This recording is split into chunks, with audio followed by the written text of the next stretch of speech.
افغانستان کے کارگزار وزیر خارجہ امیر متقی ہندوستان کے دورے پر ہیں اور طالبان کا پورا وفد ہندوستان کے دورے پر آیا ہوا ہے۔ اس بیچ طالبان کے اس وفد نے جہاں پر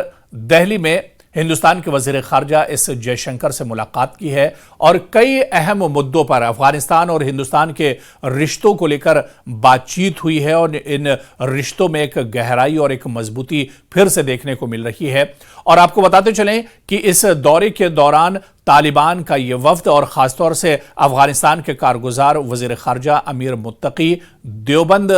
جا رہے ہیں، جہاں پر دیوبند کے علماء کرام سے ملاقات کریں گے۔ دارالعلوم دیوبند میں بڑے پیمانے پر ان کا استقبال کیا جائے گا اور آپ کو بتاتے چلیں کہ اس بیچ لوگوں کے بیچ میں دراصل یہ خبر گشت کر رہی ہے کہ آخر طالبان کا دیوبند سے رشتہ کیا کچھ ہے، یا طالبان کا یہ وفد آخر دارالعلوم دیوبند کیوں جانا چاہتا ہے۔ آج اس ایکسپلینر میں اسی کو ہم سمجھنے کی کوشش کریں گے۔ دراصل طالبان کا ایک اعلیٰ سطحی وفد ہندوستان کے دورے پر ہے، جس نے سفارتی ملاقاتوں کے ساتھ ساتھ دارالعلوم دیوبند کا بھی دورہ کیا ہے اور اس دورے نے لوگوں کی توجہ کھینچ لی ہے۔ اور بڑا سوال لوگوں کے ذہن میں یہی ہے کہ کیا طالبان دیوبند سے جڑے ہوئے ہیں؟ کیا دیوبند ان کی آئیڈیالوجی کی بنیاد ہے؟ اس طرح کے بہت سے سوال ہیں جو لوگوں کے ذہن میں دراصل اٹھ رہے ہیں۔ اس پورے مدے کو سمجھنے سے پہلے دراصل دارالعلوم دیوبند کو بھی سمجھنا ہوگا۔ آپ کو بتاتے چلیں کہ دارالعلوم دیوبند کا یہ جو ادارہ ہے، یہ ادارہ بہت قدیم اور بہت پرانا ہے، جس کا قیام 1866 برطانوی ہندوستان کے دور میں ہوئی تھی اور اتر پردیش کے سہارنپور میں یہ ادارہ ہے دارالعلوم دیوبند، اور اس کا مقصد اسلامی علوم کی تعلیم، دینی بیداری اور شریعت کی روشنی میں ایک طرح سے تربیت دینا ہے۔ بڑے پیمانے پر یہاں پر طلباء پہنچتے ہیں، ہر سال ہزاروں کی تعداد میں یہاں پر ایڈمیشن ہوتے ہیں، طلباء یہاں پر جاتے ہیں اور دینی تعلیم حاصل کرتے ہیں۔ حالانکہ موجودہ وقت کے ساتھ ساتھ اب یہاں پر بھی بدلاؤ آ رہے ہیں اور دینی تعلیم کے ساتھ ساتھ اب اس مرکز میں دنیاوی علوم کا بھی چلن بڑھا ہے۔ طالبان کی مذہبی تعلیمات اور فقہی رجحان دیوبندی مکتب فکر سے متاثر ہیں، جن کی بنیاد دیوبند کے نصاب اور طریقہ تعلیم پر رکھی گئی ہے۔ دراصل طالبان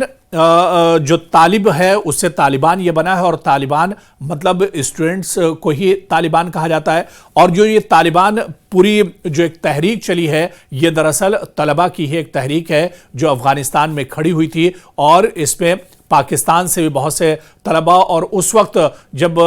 یہ طالبان نیا طالبان کا دور شروع ہوا تھا تو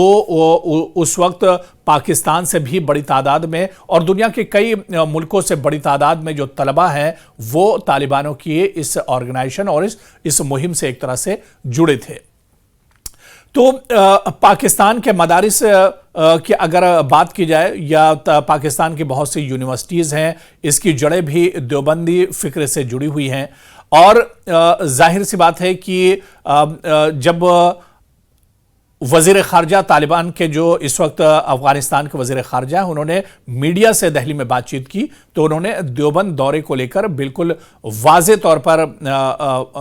بیان دیا، اور انہوں نے کہا کہ وہ علماء سے ملنے کے لیے، کیونکہ دیوبند ایک بہت قدیم ادارہ ہے، یہاں پر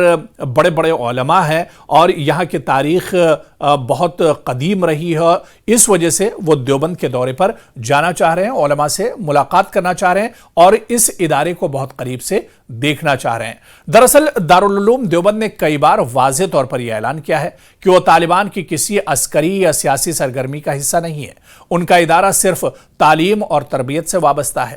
دارالعلوم دیوبند نے 2008 میں باقاعدہ دہشت گردی کے خلاف فتویٰ جاری کیا تھا، جو اس کی امن پسند اور غیر سیاسی پالیسی کو ظاہر کرتا ہے۔ اب سوال یہ اٹھتا ہے کہ پھر طالبان دیوبند کیوں آئے ہیں؟ ایک نظریاتی احترام اور دینی تعلق کا اظہار ہے، اور اس کا اظہار خود اس وفد کے جو ترجمان ہیں انہوں نے کیا ہے، جو وزیر خارجہ ہیں طالبان کے اور افغانستان کے، انہوں نے باقاعدہ اس کا اعلان کیا ہے کہ دراصل ایک نظریاتی احترام ہے، ایک بہت تاریخی جگہ ہے، بڑے بڑے علماء کا یہاں سے رشتہ رہا ہے، اس وجہ سے وہ ایک نظریاتی احترام اور دینی تعلق کا اظہار کرتے ہوئے یہاں پر گئے ہیں۔ دارالعلوم دیوبند کو وہ اپنی روحانی مادر علمی سمجھتے ہیں۔ وفد کا مقصد رسمی ملاقات اور خیر سگالی تھا، نہ کہ کوئی سیاسی یا عسکری ایجنڈا۔ اب دراصل لوگوں کو یہاں پر سمجھنا ہوگا کہ طالبان کا دیوبندی فکر سے نظریاتی تعلق ہے، مگر وہ ایک عسکری اور سیاسی تنظیم ہے۔ دیوبند ایک غیر سیاسی تعلیمی ادارہ ہے جس نے کئی بار دنیا کے سامنے امن کا پیغام دیا ہے۔ دونوں کے کردار اور دائرہ کار مکمل طور پر دراصل مختلف ہیں۔ طالبان کا دیوبند آنا احترام کا اظہار تھا، نہ کہ سیاسی اتحاد، اور یہ بھی سمجھنا ضروری ہے کہ ہر دیوبندی طالبان نہیں اور ہر طالبان دیوبند کا نمائندہ نہیں ہے۔ یعنی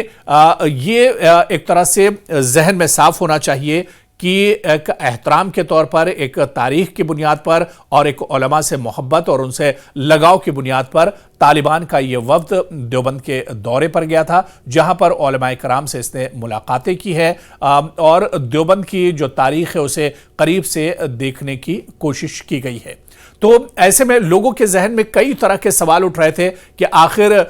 اس دورے پر طالبان دیوبند کیوں جا رہے ہیں، اور ماضی میں اگر بات کی جائے تو دیوبند کو لے کر کئی طرح کی چیزیں بھی جڑی رہی ہیں۔ حالانکہ سال 2008 میں جس طرح سے ہم نے بتایا کہ دہشت گردی کو لے کر دیوبند نے صاف طور پر اور باقاعدہ ایک فتویٰ جاری کیا تھا کہ وہ کس طرح سے